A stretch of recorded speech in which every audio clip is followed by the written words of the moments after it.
lace-up shoes became a matter of indifference to me.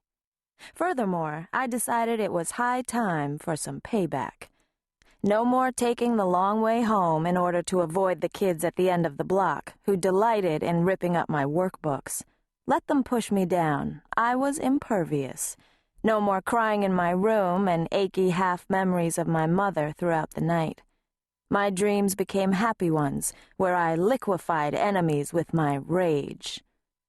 My enemies were legion.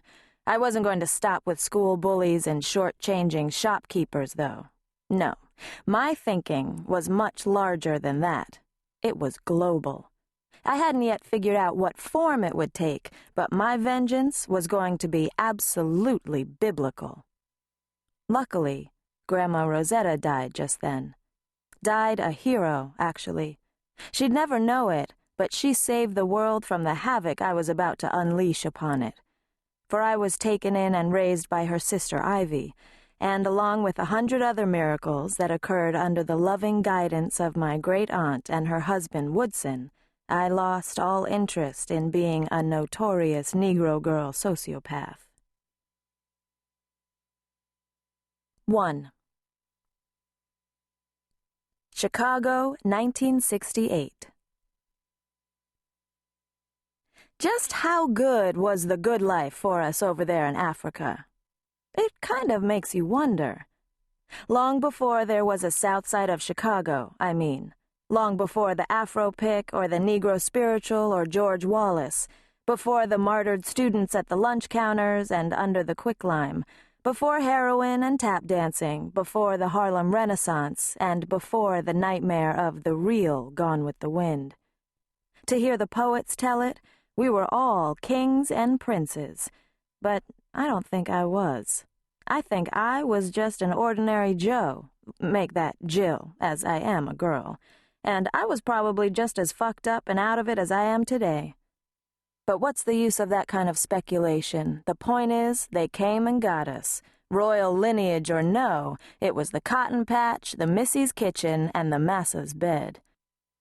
And so, the slave called Solomon Lisle begat the one called Edmund, who begat Arthur, who begat Harold and Leland, and oh, there was an awful lot of that going on over the course of some 200 years. Ultimately, in the American Belle Epoque, my great-uncle Woody was begat.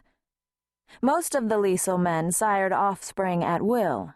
Woody's lovely wife Ivy wanted babies so much, she did everything short of visiting a witch doctor. They tried and tried, but she was unable to have children.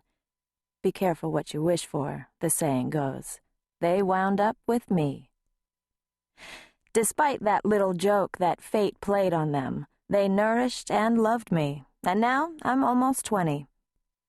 They even popped for most of my tuition at Deb's College, where I'm an English major, making me the inadvertent token in that august department. Deb's College looks more like an office building than a university.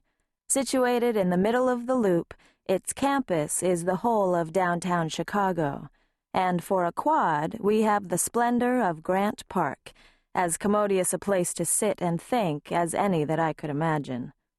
So why in hell am I in the underlit, smoke-laden student hangout bar, whimsically named the Yacht Club, making lists on a paper napkin of the names of Woody's forebearers? I'm half drunk, and I'm stalling.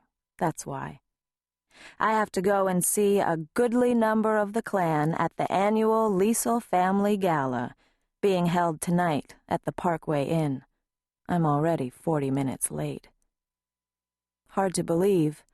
MLK is 8 days dead. And here I am, on a bar stool, trying to recall the names of some distant cousins who live in Joliet.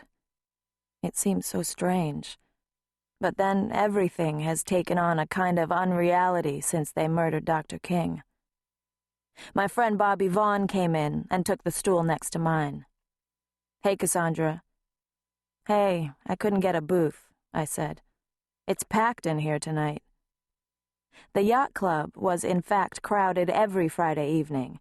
In addition to the usual mix of customers, downtown office workers tended to come in on Friday to celebrate week's end with communal pizzas and too much to drink.